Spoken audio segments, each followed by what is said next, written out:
Welcome, welcome everyone. So the past couple of days, I have shared some crazy costume fiascos I have seen over the years in the ballroom dance world. And I will share links below in the description if you missed those. But today I am going to expose some of my own personal costume disasters that I have experienced, okay? So let's get started. Okay, number one. I did a pro show at a high school, and it was, I don't remember if it was for an assembly or what. This whole gym was full of high school kids. And as I have previously shared, when you do a pro show, part of what the audience loves is all the ladies, different costumes. So you do what's called a quick change. You run off the floor between numbers and you change into a new gown really fast.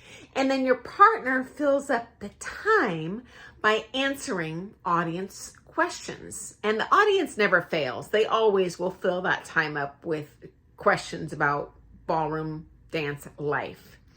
But I do want to keep the show going at a clip, so I am changing backstage as fast as humanly possible, like any other pro lady in a show. So between our numbers, I'm changing gowns, and it was insanely uncomfortable. I didn't know what was going on, but I was like, this thing is like tight beyond tight. I don't know what's going on, but I got to get out there and get to this next number. So I go out to the floor, and I don't know what is going on. Like, my boobs are all the way to the side. I have got the world's worst wedgie with the bodysuit built in. And I realize as soon as I walk out there that I have put the bottom half, I've wrapped the gown around, twisted it. So the back is in the front, twist, twist, twist. Front is, the front is in the front, and then the back is in the front. Oh my, so I do this whole number like sideways, and my dress just going up my keister. It was so uncomfortable. I don't think anyone noticed, but I sure felt it. So that's my number one experience. Okay, number two. I had a sponsored gown, and as I've previously shared in one of my costume fiasco videos with someone else, you don't always get your gown right in time. You're kind of lowest on the totem pole in terms of production because they're, of course, going to value clients who are paying for those costumes. So anyway, I was sent a red gown to sell. They wanted to get some pictures of me doing this pro show. It was at a competition. And so I dance around, do my number. And in this particular show, we did not have time for a quick change. The organizers did not want that. So I wore the same gown the whole time. Anyway, this was the first time I had worn the gown because it had just been shipped in. So I had this gown on for the first time. And I get out there and I do about 4 dance steps and realize the top is too big and it's like hanging below my chest. So I like jack it up and I just press myself up against my partner for this whole show while we're dancing, like tight as a drum, because I don't want to like flash the audience. And so we get off the floor and he's like, what was that about, Sonny? And I'm like, oh my gosh, my gown's too big. It was going to fall off. And I felt so ashamed and embarrassed by my dancing. I was in that bathroom stall literally crying. Now I was crying silently so no one could hear because there were other guests in the bathroom. But I mean, I was so ashamed of my dancing. But there was no way I was going to let my dress drop. And then while I'm in the bathroom still like crying, trying to get myself together so I can go back into the ballroom, I hear another pro in the next bathroom stall talking about the show. And this was like a lower level. It was actually a country western comp, I think. Anyway, so there were definitely kind of social kind of pros that were all doing prom there. And they go, oh my gosh, I just hate when they bring in these top level pros because it makes us look bad and our students expect to dance like that. And I was like, oh my gosh, this is the most, a backhanded compliment in the most amazing ways, because I thought I looked like a fool out there. I was so embarrassed by my dancing. So anyway, just goes to show we are our own worst critics. We are our own worst critics as pros too. I guarantee I have never walked off a dance floor and been like, I crushed it. It has never happened, okay? Okay, next show.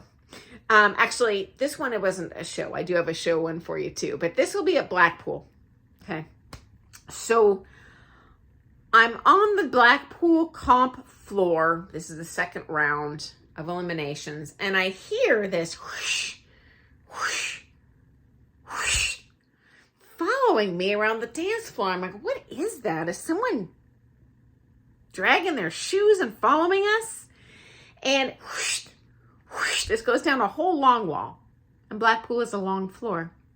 And I look behind, and I have a costume with these long rhinestone strings that are part of the floats. I don't know how this happened, but several of these strings broke off my neck, and they were trailing like 25 feet behind me down the floor. Whoosh, whoosh, whoosh. And I realized this during the foxtrot. And I don't know how long I had been like a tripping hazard to everyone else. This is very poor etiquette. I certainly would have stopped right away had I known what that sound was, because I didn't feel it, because these little, the rhinestones are so tiny on them. I couldn't feel the weight pulling on the floor. No one stepped on it. Probably would have been a blessing if they did step on it, because it would have broken off my neck and I wouldn't have been dragging it. But we stopped, and I just like roped those long strings in, and I wrapped around my neck, and then we kept going. So these things happen. The show must go on. But that is proper etiquette. When you are dancing, you should,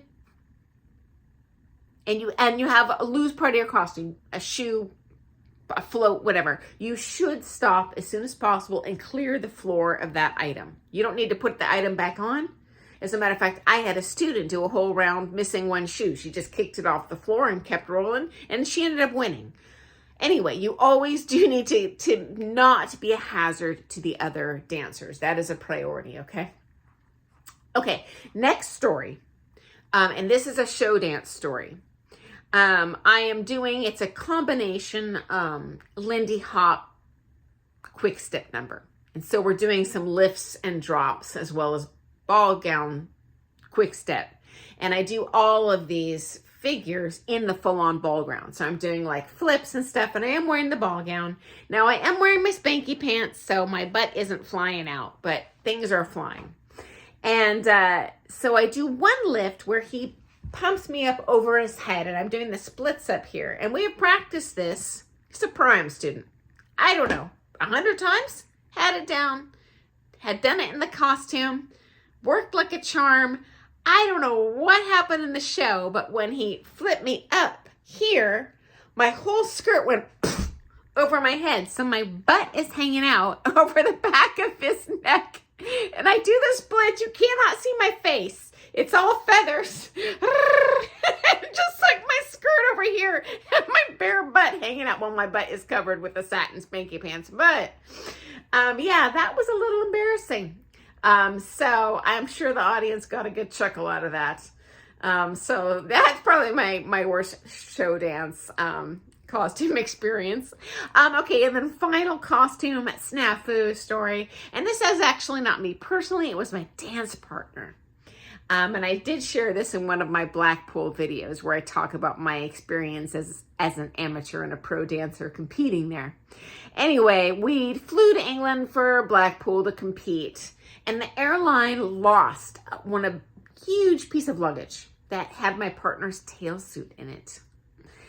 Not the end of the world, but I don't know what the problem was.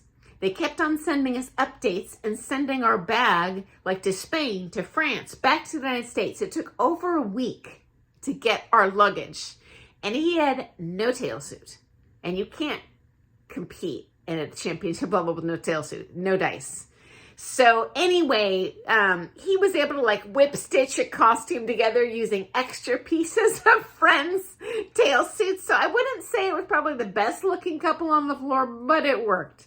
And of course, the lesson being, you know, whenever possible, we do take a costume on the plane in our carry-on, even if that means not bringing a toothbrush or the underwear. Because if you go to a comp and you don't have a costume, you're in trouble.